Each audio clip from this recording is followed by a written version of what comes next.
All right, what we got is a 2000 E150 with a 4.2 V6. Guys thinking about doing the thermostat? I'm doing the thermostat only because I'm doing a water pump, so it's already here.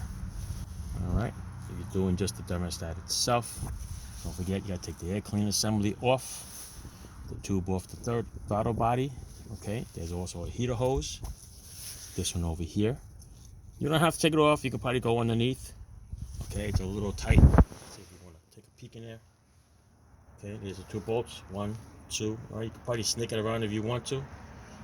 But since this is a 2000, it's 20 years old already, you gotta change the hoses. Okay, all original hoses. So this is a heater hose that goes to the heater core over here. There's 2 of them. Okay, with those special little clips there. So I just take it out of the way, only because it makes it a lot easier. All right, and then you got 2 8mm bolts.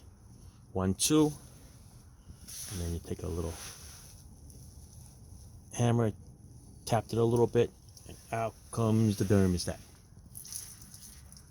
Up, and there goes the antifreeze on the floor. All right, so there's the thermostat.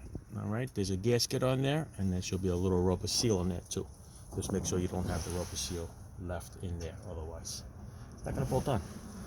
All right, so you clean both maintenance surfaces and put the bolts on, and you're good to go. And I'm going to show you the thermostat that I am using. Well, AutoZone Duralast. All right, that's the part number for the thermostat. That is the gasket. All right, so that's what I'm going to be putting on. And back in business. All right, ciao.